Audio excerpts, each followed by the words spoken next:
dear children. So I am back with the third video of the video series on magnetic effects of current, class 10 science. I am Roshni from Learner Hub, the free learning platform where you get to learn physics, chemistry, maths, biology absolutely for free at learnerhub.com. And in today's video, we are going to talk about magnetic force and its applications. Most importantly, we are going to talk about electric motor, and that is a very important topic. So let's get started.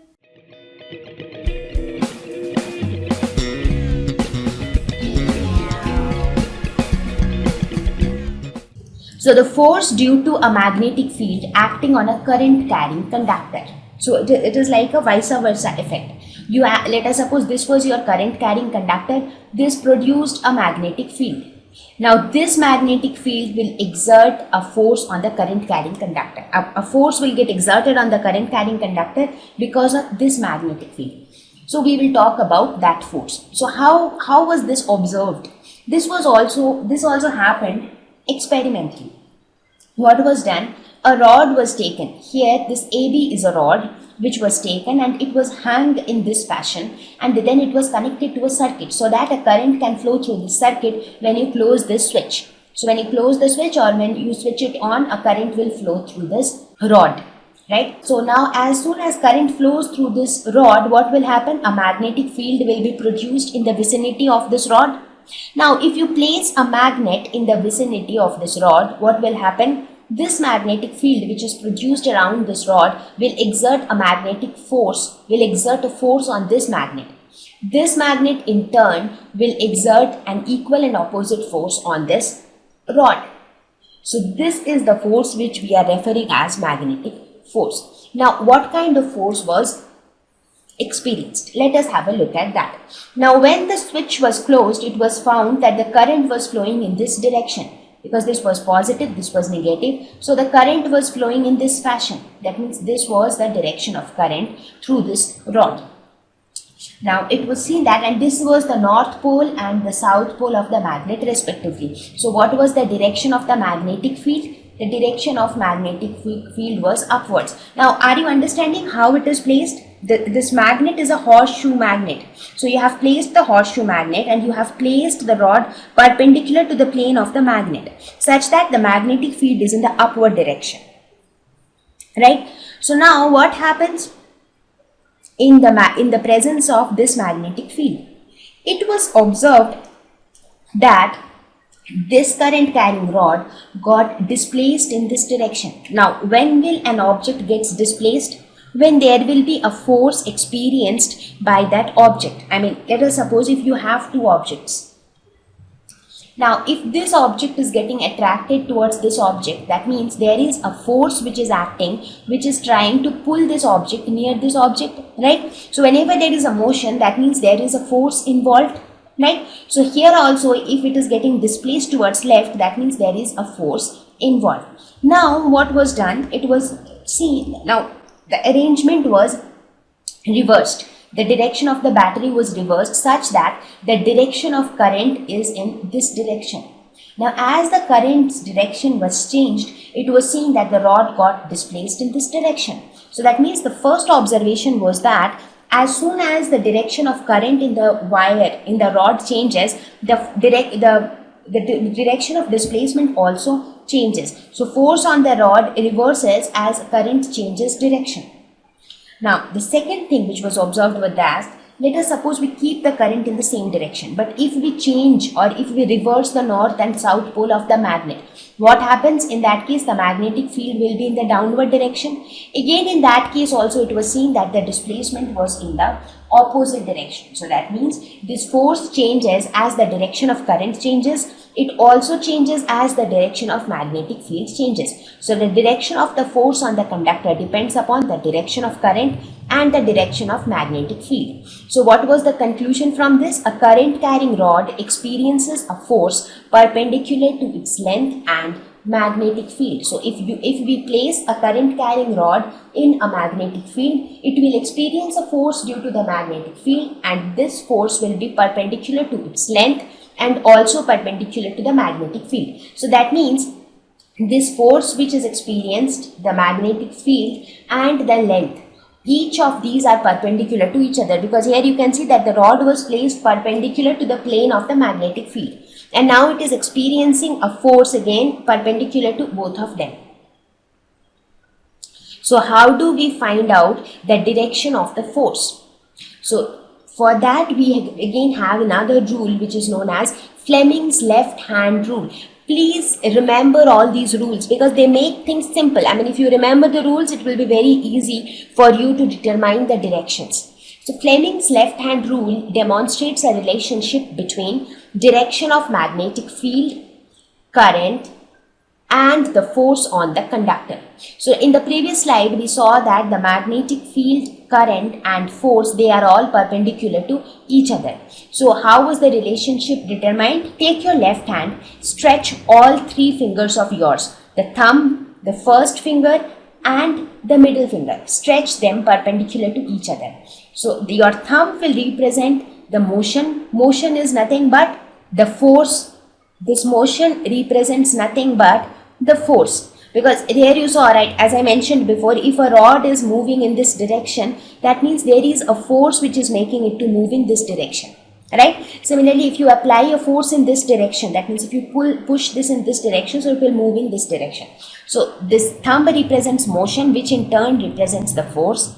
Field is represented by the first finger and the current is represented by the middle finger. So if you know the direction of magnetic field and the direction of current, you can determine the direction of the force which is acting on the conductor. So in the experimental setup which I mentioned in the previous slide, we can apply this Fleming's left hand rule and we can see that how we can determine the direction of force in different scenarios. So let us have a look at that. So this will clarify your understanding of Fleming's left hand rule.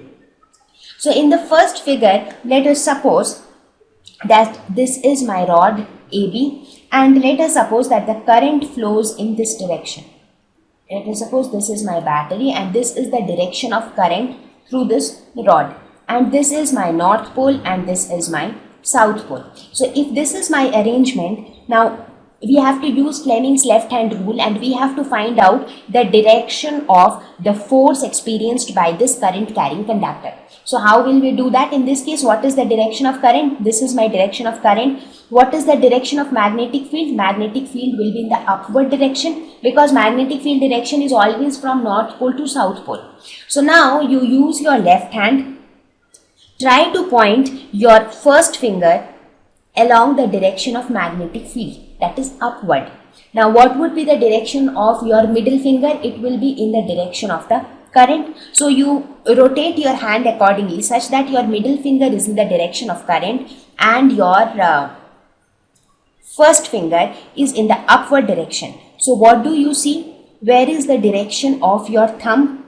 Your thumb points towards left. So therefore we say that in this case, this is the direction of current. This is the direction of magnetic field. So what is the direction of the motion? The motion is in this direction. So we say that the force is in this direction. So the rod gets displaced in this direction. Now let us look at the second scenario. Now in the second scenario, let us suppose I assume that here again the current still flows in the same direction. I do not make any changes to the current. What do? I reverse the poles of this magnet. Now let us suppose this is my south pole and this is my north pole. So in this case, what would be the direction of force? In this case again you use your left hand, but now your middle finger will again point towards the same direction, but now your first finger should point downwards. So when you point your first finger downwards, your middle finger along the direction of current, what do you see? Your thumb is pointing towards yourself. It is pointing towards the right. So that means in this case, the displacement will take place in the right direction. So this will be the direction of displacement. So what did you see? If you reverse the poles of the magnet, that means if you reverse the direction of magnetic field, the direction of the force gets reversed. That is what we told in the previous slide, right? Now in the third case, let us suppose this is my north pole and this is my south pole. That is similar to the first case. But in this case, we are just changing the direction of current. So now we say that the current flows like this, right? So this is the direction of current. So in this case, what is the direction of magnetic field? It is upward. Again, use your left hand. Point your first finger in the upward direction, current in this direction. So where is your thumb pointing? It is pointing towards which direction? So here you point your first finger in the upward direction, point current in the direction as is mentioned there. So your thumb is pointing towards right.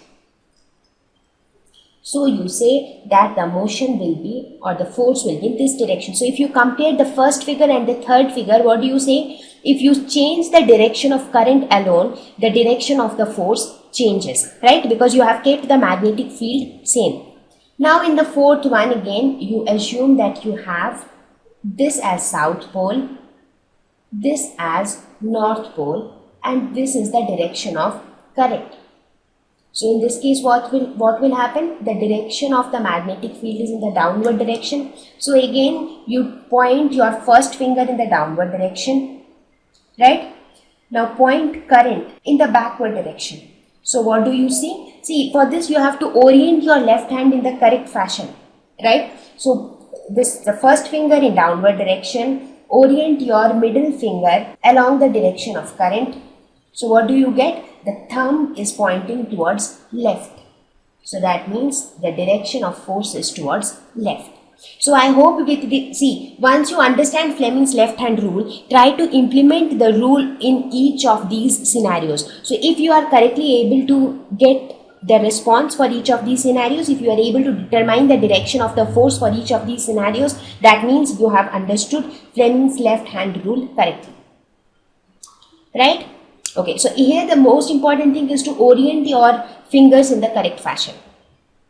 So with this, we learnt about the magnetic field produced by a current carrying conductor and the magnetic force experienced by a current carrying conductor due to a magnetic field. Now we will look at some of the important applications of this magnetic force and the magnetic field. Now some of the important applications would include your electric generator, electric motor, the microphone and the loudspeakers. These are some of the very important applications where you will see that this phenomenon of magnetic field and magnetic force experienced by a conductor has been directly put into use. Now in this lesson we will talk in detail about electric motor and electric generator, which will tell you how useful this small properties can be. So first we will discuss about electric motor. So now we will discuss about electric motor in detail. All of you must be aware of electric motor. I mean, you would have at least heard the name electric motor because many of you would have pumps in your houses. So you will say that whenever the water is over in your kitchen and bathroom, you say that, okay, switch on the motor. So what is that motor? What is that electric motor? So let us discuss that electric motor in detail. So what is an electric motor? It is a device that converts electrical energy into mechanical energy. So electrical energy into mechanical energy. So till now you might not be very clear with what is a motor. How is it useful? For example, look at your washing machine. Have you ever observed what happens? When you plug it on, switch on the washing machine. Click on the start button. What happens? It starts moving. So that motion of the washing machine, what is that? That is mechanical energy, right? Mechanical energy is nothing but kinetic energy plus potential energy. So that movement of the washing machine is mechanical energy. So which energy is getting converted into mechanical energy? You have to first switch it on. So that means your electrical energy is getting converted into mechanical energy. So what is that device which helps us to convert the electrical energy to mechanical energy? That is nothing but the electric motor. Similarly, look at the fans which you have at your home. You switch it on and it starts moving. So there also the electrical energy is getting converted to mechanical energy. And it is because of the motion of the blades of the fan that you are able to get air, right? Similarly, your mixer grinder. You switch it on, it starts moving. So all these things, there is an electric motor which is present inside all these devices which helps to convert the electrical energy into mechanical energy. So now we will study how does an electric motor function. So before knowing the working of the electric motor, let us look at the construction of the electric motor. What does it consist of? It consists of a rectangular coil of insulated copper. So this is your rectangular coil.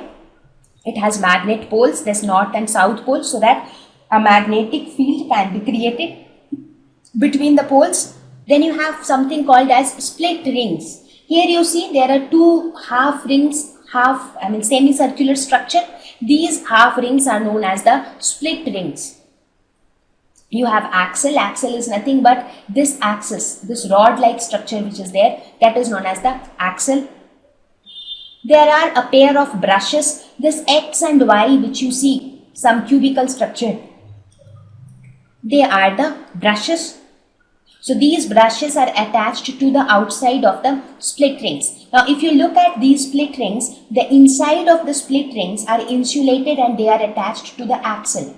So the inside portion of the split rings that is insulated, that means that it will not be conducting, and it is attached to this axle. That means as the axle moves, the inside of the split ring will also move, and the outside of the split ring is attached to the brushes which are conducting. These brushes are conducting, right? And then you have a source battery. Source battery, why do you have a source battery? So that when you close this key or when you switch it on, a current flows through this circuit. So when the current flows through the circuit, the brushes which are present on either ends, they also conduct the current, right? So this is the construction, this is the basic construction of the electric motor. So now we will see how does it function. Now in the commercial motors which we see, this is a basic electric motor. Now in the motors which are used for commercial purposes, there instead of these normal magnets, you have electromagnets because their magnetic strength is little more. There we also have more turns of conducting wire on the coil. Here this coil is there, right? So right now we are considering that it is a single coil of copper, but for commercial purposes, we increase the number of turns on this coil. Why do we increase the number of turns? Because as the number of turns increases, the magnetic field increases. Therefore, the current produced will also increase. So we increase the number of turns there. Soft iron core on which the coil is wound. So the coil is not used alone. A soft iron core is placed over which that coil is wound. So that becomes a kind of electromagnet. As I had showed you before also, if you wind a coil over a soft iron core, you end up forming a solenoid with a soft iron core. So now magnetic field inside the solenoid is very strong, right? So in order to increase the amount of current or in order to increase the strength of the magnetic field, these are some of the improvements over the basic construction of electric motor when it is used for commercial purposes. Right. So right now let us concentrate on the basic electric motor. So basic electric motor consists of this rectangular coil, and also this coil is placed perpendicular to the magnetic field between the poles. Now this is the north and this is the south. So the magnetic field is in this direction. Now this coil is placed in a direction perpendicular to the direction of the magnetic field. Right. What else is present? The split rings, inside of which is insulated and connected to the axle, outside is connected to the conducting brushes, which are in turn connected to a source battery. So I hope the construction is now clear. So let us now look at the working of the electric motor. How does it actually work? Let us suppose I switch it on. That means this key is closed. So what will happen? Current will flow through this circuit. So the current will flow like this. So these brushes are conducting, so current will flow through this way, it will come back like this, and finally it will come back like this. So this is how the current will flow in the circuit. Now let us apply Fleming's left. So this is the current produced due to magnetic field. Here you have a magnetic field. The direction of magnetic field is in, this represents the direction of magnetic field. So the magnetic field and the current are perpendicular to each other. So now since you have placed, now you only concentrate on AB. So if you look at AB, what is it? AB is a current carrying conductor. So when you place a current carrying conductor in magnetic field, what happens? It experiences a force. That is what we studied in the last few slides, right? Now let us try to find out the direction of the force that will be experienced by AB. So how will we find the direction of force? By using Fleming's left hand rule. So we will apply Fleming's left hand rule on AB. So along this AB. So try to apply the rule. What is the direction of magnetic field? It is from north to south. So you orient your middle finger horizontally. The direction of current is along AB.